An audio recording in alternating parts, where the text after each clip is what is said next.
सीतापुर नाम के एक छोटे से गांव में मोहन नाम का एक साधारण किसान रहता था। उसका जीवन बहुत सरल था। वह सूरज उगने से पहले खेतों में काम करता और रात तक परिवार के लिए 2 वक्त की रोटी जुटा लेता। लेकिन जीवन में सब कुछ होने के बावजूद मोहन के दिल में एक खालीपन था। उसे अक्सर लगता कि कुछ कमी है, लेकिन वह समझ नहीं पाता था कि यह कमी क्या है। एक दिन गांव में एक घुमंतू साधु स्वामी विद्यानंद आए। उनका तेजस्वी चेहरा और शांत व्यक्तित्व गांव वालों को अपनी ओर खींचने लगा। वह गांव के पुराने बरगद के पेड़ के नीचे बैठकर भगवान राम के भजन गाने लगे।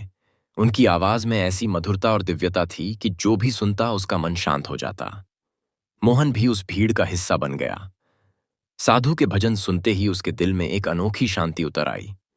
भजन समाप्त होने के बाद मोहन ने स्वामी जी से पूछा, स्वामी जी, मेरे पास सब कुछ है, परिवार, खेत, खाना, फिर भी मेरे दिल में बेचैनी रहती है। ऐसा क्यों है? स्वामी जी मुस्कुराए और बोले, बेटा, सच्चा सुख और शांति भौतिक चीजों में नहीं, बल्कि भगवान की भक्ति में है। राम का नाम गाओ, पूरी श्रद्धा से भजन के माध्यम से अपने मन को भगवान से जोड़ो। तुम्हें वह आनंद मिलेगा जिसकी तुमने कभी कल्पना भी नहीं की। स्वामी जी की बातों से प्रेरित होकर मोहन ने हर सुबह जल्दी उठकर भगवान राम के भजन गाना शुरू किया। शुरुआत में उसे यह सब अजीब और असुविधाजनक लगा, लेकिन धीरे धीरे वह भजन की लय में डूबने लगा। वह भजन दूसरों को दिखाने के लिए नहीं, बल्कि अपने मन की शांति के लिए गाने लगा।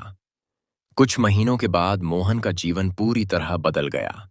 जहां पहले वह बेचैन रहता था, अब उसके चेहरे पर सुकून की चमक थी। उसके पड़ोसियों ने भी यह बदलाव देखा और उससे इसका कारण पूछा। मोहन ने मुस्कुराते हुए जवाब दिया, मैंने जो सुख राम भजन में पाया है, वह न धन में है न संपत्ति में। यह सुख आत्मा का है, जिसे कोई छीन नहीं सकता। धीरे धीरे मोहन के भजन सुनने के लिए पूरा गांव इकट्ठा होने लगा। राम नाम की गूंज से सीतापुर का माहौल बदल गया।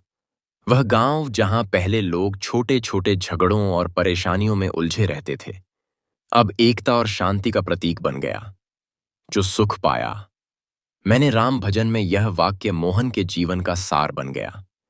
वह यह समझ गया कि सच्चा सुख भगवान की भक्ति में ही है।